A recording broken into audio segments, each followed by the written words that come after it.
Hey people, it's ScionVyse here, and I've got a bit of a conundrum. I don't really have much of a history with point-and-click adventure games. I've played a few, like some of the Schafer titles, Grim Fandango and Broken Age to be particular, and I have played some of the old edutainment games from Humongous Entertainment and the like, you know the ones. But aside from that, I wouldn't say I'm really an expert in the genre in any way. So with that in mind, I don't really know how to tackle criticism of this video's subject, the Neverhood. The Neverhood is such an oddity, not only in its genre, but just in general, that I don't really know what angle to come at it with. The Neverhood was released in 1996 for Windows 95, and was later ported to the PS1. Those were really the only ways to play it, at least until recently. It was notorious for being very difficult to run on modern PCs, but luckily the SCUM virtual machine, which was specifically designed to get older games running on modern PCs, was updated to support it.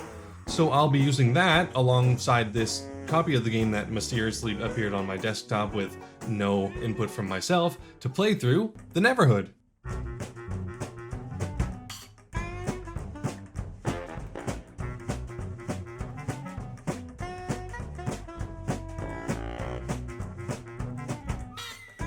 The Neverhood is a point-and-click adventure puzzle game developed by the Neverhood Inc., that surely won't get confusing, and DreamWorks Interactive. It was one of the first games by this studio, which later went on to be known as DICE. Yeah, that DICE. Pretty interesting piece of trivia, but I'm not going to dwell on that too much, since the core development and creation was done by the Neverhood Inc. To add to the confusion, while the official title is The Neverhood, it goes by The Neverhood Chronicles in-game. And get this, the Japanese title for the game is Clayman Clayman, Mystery of the Neverhood. I guess they went to the Mario Bros. Movie school of character naming. Right off the bat, you'll know what sets the Neverhood apart from other games not only in its genre, but in general. The entire game is animated with stop-motion claymation rather than any form of sprite work or 3D modeling. Now, I love claymation, and I have for a very long time. I really admire how much work goes into creating good claymation. You can really tell how much passion the team had for this project. Every model and every animation is wonderfully posed and designed, and despite everything being clay, sells the idea that the Neverhood is a world, not just some claymation put into a video game. Obviously, nothing here is quite as fluid and crisp as something by Aardman Animations or anything, but I would assume that the Neverhood didn't even have a tenth of the budget as your average Wallace and Gromit short. Another defining trait about the Neverhood is the humor and overall tone. It takes a very 1960s Warner Brothers style of cartoon humor, where there's lots of slapstick and really fast scenes that are just really over the top and fun to watch. For instance, there's the scene I just showed where the protagonist Clayman needs to walk down some stairs. Of course, he doesn't properly walk, he falls, bouncing off each step as he goes, and the game plays the cartoon sound effects for general falling along the way.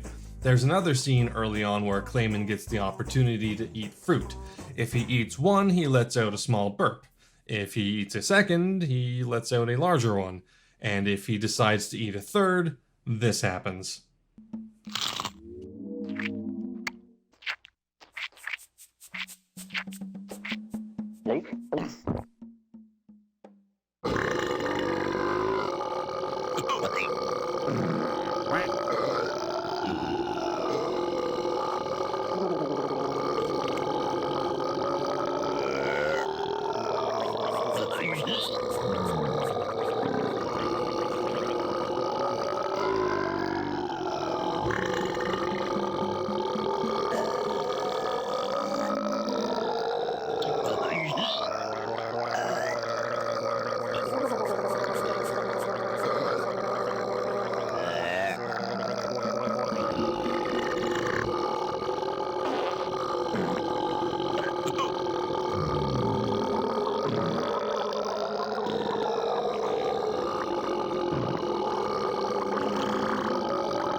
No, I did not edit that clip at all. That is exactly how it plays out in-game.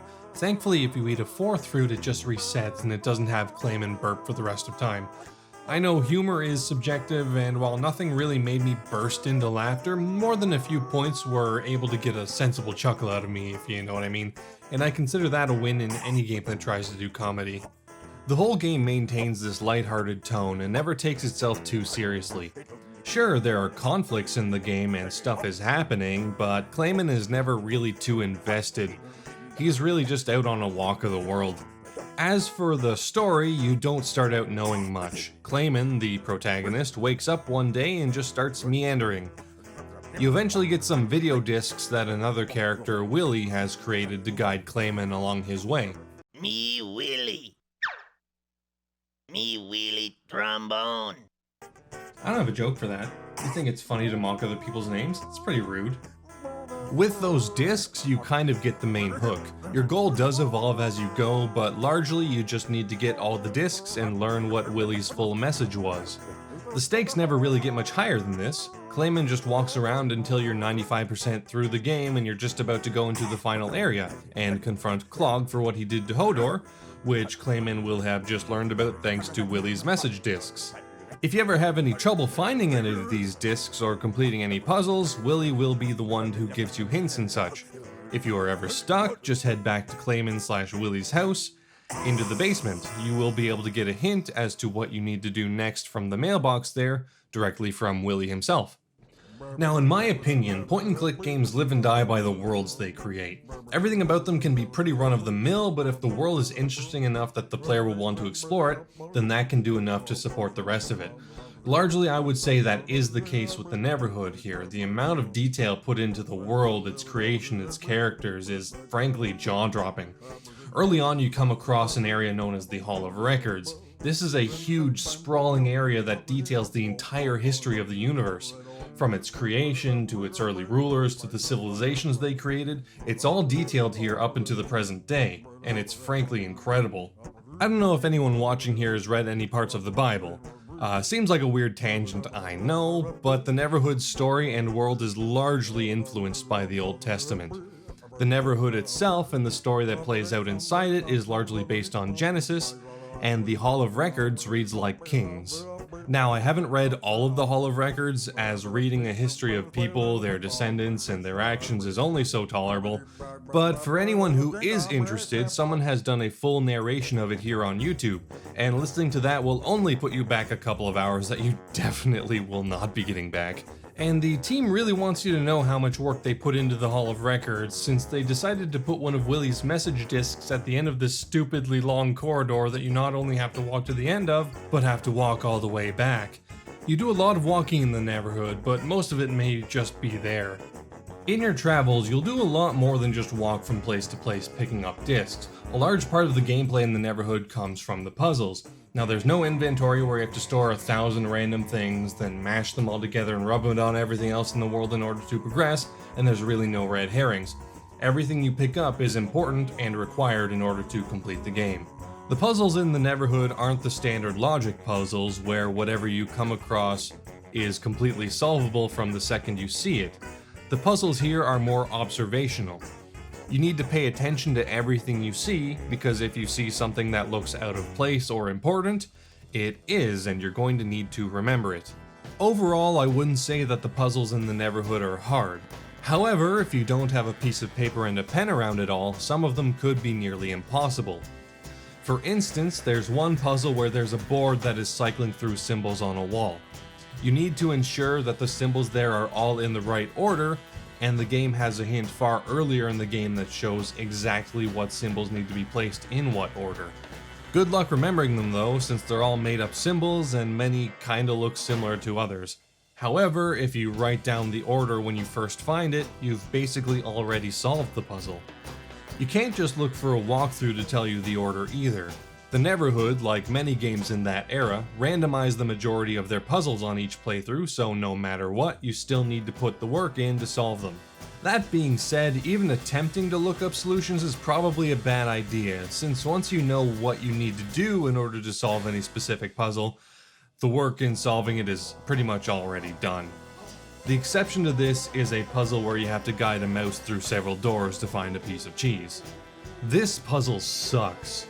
You can brute force it, but you basically would have to map out the entire puzzle, then go door to door finding out which door goes where, And no, if you go back through a door you just exited, you won't be back where you started. Thankfully, this is one of the few puzzles in the Neverhood that isn't randomized, and I absolutely recommend looking up the solution to this one. That was the only puzzle I looked up the solution to, and it's not just out of laziness. I'm perfectly willing to do some legwork in order to solve these puzzles. This is the actual page I used to write everything down I needed for puzzles on my recent playthrough, but I just was not going to waste my time with that mouse puzzle. That kind of brings me to my overall opinions on the puzzles. While they aren't all necessarily bad, since they are all observational and solved using the same general process every time, it really hampers the replay value. It's not like some other games where the entire progress route of the game changes with each playthrough. You still have to solve every puzzle, and you still have to solve them in the same way, largely the same order. It's just the small details that change, and that's kinda disappointing. Even the puzzles that are there, while a few of them are interesting, many of them are basically the same puzzle but with a different skin, and some, like the block puzzle near the start, are more trial and error than anything else. And I generally think that's even worse. Since the Neverhood is a point-and-click game, we probably don't need to dwell too much on the game's mechanics. You point, you click, things happen, most of the time.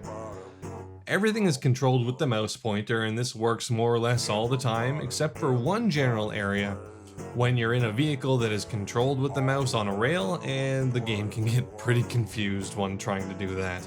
There are no highlights on any clickable objects in the world, but everything is so distinctive and important things stand out so much that for the most part I knew where to click.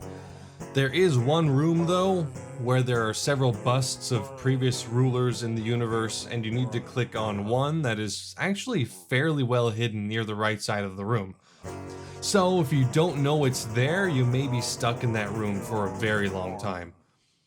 The hint for this is apparently in the aforementioned Hall of Records, so if you have read that entire story, you would probably know what to do, but I don't expect anyone to actually read that because obviously it is unreasonably long. So I'll be showing you where you need to click in this room right now. Got it? Good. Now with the gameplay stuff out of the way, I think it's time to move on to one of the most important things in the Neverhood experience, the soundtrack. The Neverhood's OST was written by Terry Scott Taylor, a blues folk artist who's been making music for decades now. He's done a lot over the years, playing in lots of different bands and releasing a bunch of his own solo projects, but of course his most prolific work is on the Neverhood. The soundtrack does such a good job of maintaining the light-hearted, cartoony atmosphere that the Neverhood is going for. All of the songs are really fun, upbeat, and often very goofy. It's just a joy to listen to. My favorite tracks off this OST are Clayman's theme,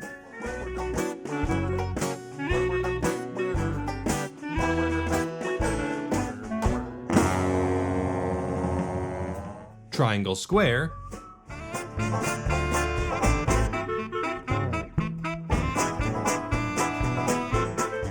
and Tomatoes, Potatoes, Gravy, and Peas. Tomatoes and potatoes and peas. I put them in my hand, then I eat them just like that. Come on, you can't not like that. I think what really ties it all together here are the vocal tracks.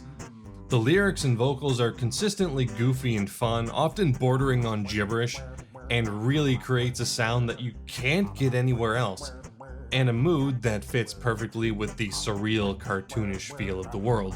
However, it can get serious when needed. Some of the tracks that play near the end of the game get pretty epic, for lack of a less awful word, and when the stakes finally do raise near the climax of the story, the music matches. These tracks are also really short and sweet, never overstaying their welcome. Most of the songs clock in between 1 and 2 minutes, with several barely breaking the 1 minute mark. Which is fine, since you probably won't be in one area long enough to really have the song start to grate. However, this made editing this video more annoying, since none of the songs are long enough to last a full section. So we should probably wrap this up. Once Clayman has collected all of Willy's messages and learned about what Clog did, Willy gives Clayman a key, the last object he'll need to go and confront Clog. You also learn about what Clog actually did to Hodor here. Originally, Hodor, the creator of the Neverhood, created Clog to be his friend and gave him total freedom.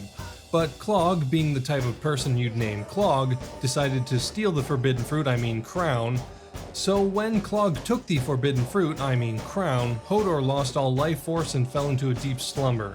Then Clog put the crown on, turning him into the ugly beast you see in the game. In the final room, you are given a choice by Clog. He hands you the fruit crown, and you can choose to either put the crown on Hodor and revive him, or try it on yourself, which I'm sure is a good idea because of how well Clog turned out. Regardless of which ending you choose, you still get the same credit sequence, which